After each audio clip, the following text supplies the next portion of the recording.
Assalamualaikum warahmatullahi wabarakatuh. Sahabat edukasi, salam kompetensi.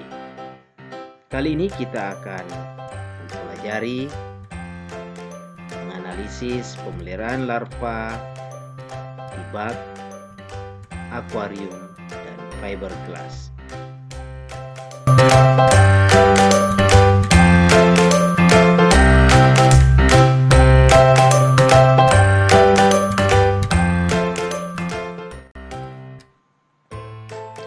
Sahabat edukasi, persiapan bak, fiberglass, akuarium, pemeliharaan. Pemeliharaan ikan di bak umumnya lebih intensif dibandingkan pemeliharaan benih ikan di kolam. Pemeliharaan benih ikan di bak lebih terkontrol, baik kualitas air, hama dan penyakit, pertumbuhan, dan pakan. Penentuan wadah pemeliharaan benih ikan sangat tergantung pada sifat dan karakter jenis benih ikan. Beberapa jenis benih ikan memiliki sifat dan karakter membutuhkan suhu yang sejuk dan cahaya yang redup. Persiapan pemeliharaan di bak meliputi pemasangan aerasi, pengeringan, pencucian, sanitasi, dan perbaikan pemasukan pengeluaran air. Pemasangan aerasi di bak bertujuan untuk menyuplai oksigen terlarut dalam air. Pada pemeliharaan benih ikan di bak, sumber oksigen terlarut dalam air berasal dari aerasi. Oleh sebab itu, pemasangan aerasi sangat penting dilakukan. Bak yang akan digunakan sebagai tempat pemeliharaan terlebih dahulu dikeringkan. Pengeringan bertujuan untuk membunuh hama penyakit. Pengeringan dilakukan selama 2-3 hari. Pencucian bak bertujuan untuk menghilangkan kotoran, lumpur, lumut, hama, dan penyakit. Pencucian dilakukan dengan menggosok dinding dan lantai bak.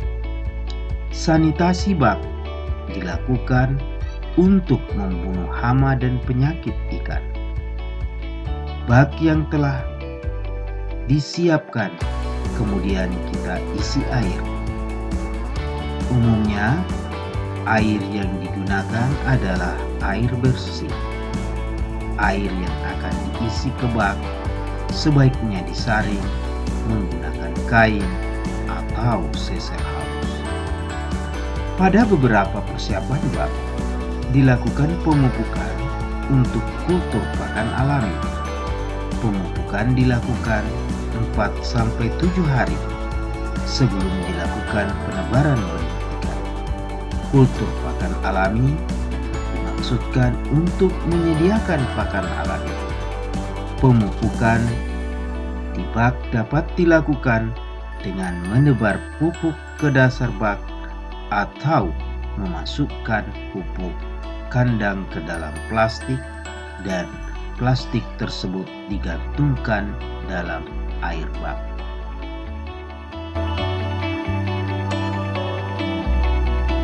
Penebaran benih bertujuan untuk menempatkan ikan dalam kolam pemeliharaan dengan padat penebaran tertentu. Padat penebaran adalah jumlah biomasa benih yang ditebarkan per satuan luas atau volume. Benih ditebar pada pagi atau sore hari saat suasana teduh untuk menghindari fluktuasi suhu yang panas, sehingga benih yang ditebarkan tidak mengalami stres. Di dalam melakukan penebaran benih, yang perlu diperhatikan adalah aklimasi dan aklimatisasi.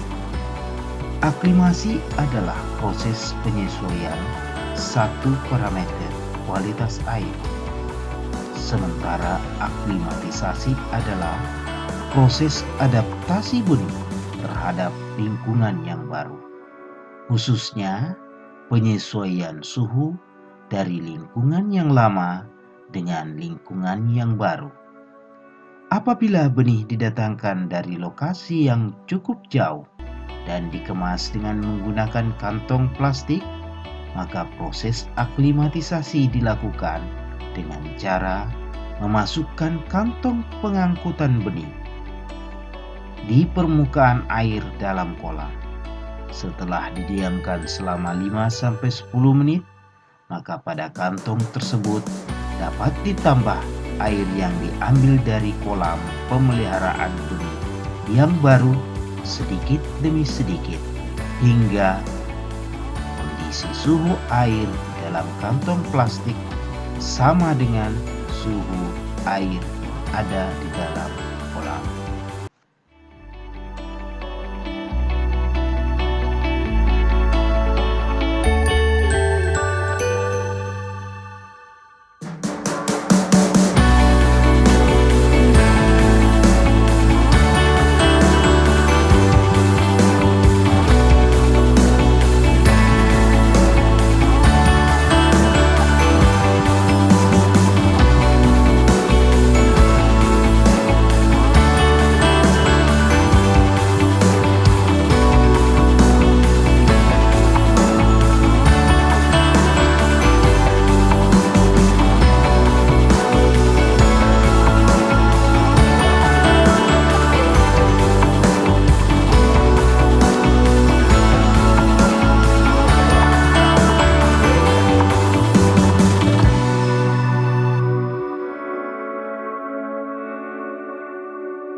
Sahabat edukasi, sebelum lanjut materi, silahkan klik like, subscribe, dan lonceng untuk mendapatkan notifikasi sahabat edukasi.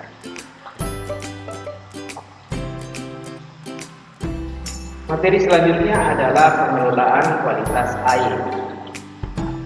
Air yang digunakan harus memiliki kualitas air yang memenuhi syarat. Suhu 25 sampai 30 derajat Celcius.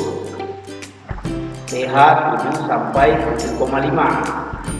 Kandungan oksigen terlarut lebih dari 5 mg per liter. karbon dioksida kurang dari 2,5 mg per liter, amonia kurang dari 0,1 mg per liter, alkalinitas 50 sampai 300 mg per liter. Pengontrolan kualitas air dilakukan dengan mengecek ketinggian air dan tingkat kekeruhan. Pergantian air mutlak dilakukan ketika bak terlihat kotor dengan cara: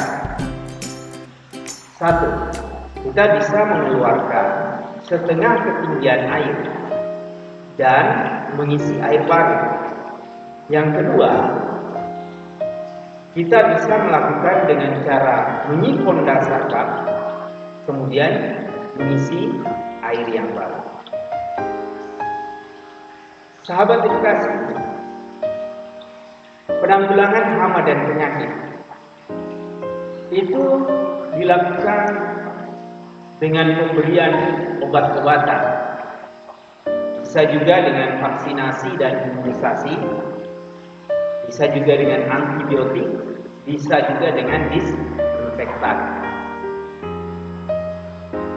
Selanjutnya, untuk tindakan pencegahan hama dan penyakit dilaksanakan secara berkesinambungan, baik terhadap wadah budidaya, ikan peliharaan, dan peralatan yang digunakan.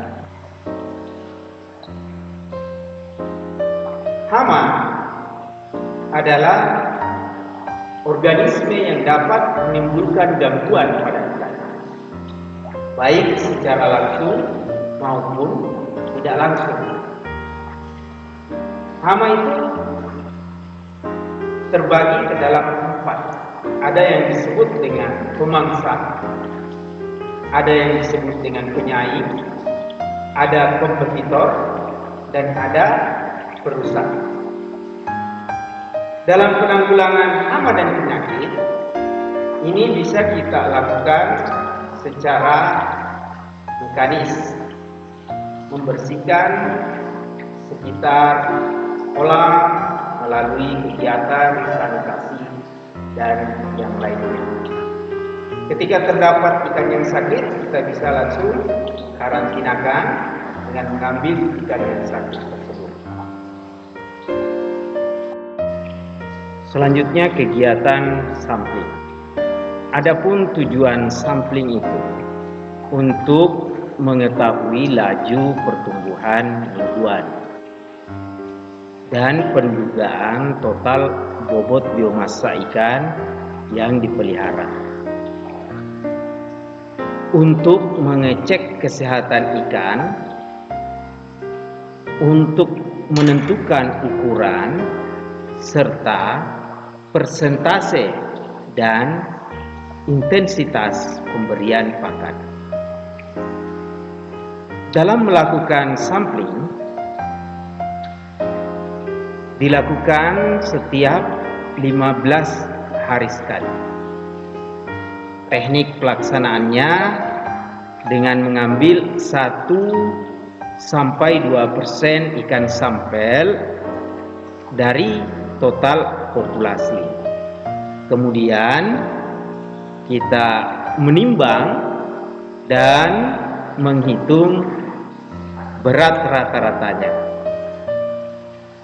Dalam kegiatan sampling sebaiknya kita lakukan pada pagi hari untuk menghindari stres pada ikan. Baik sahabat edukasi, selanjutnya data sampling itu dapat ditentukan kebutuhan pakan harian. Caranya ada 4 yang dapat kita lakukan. Yang pertama adalah menentukan bobot rata-rata sampling.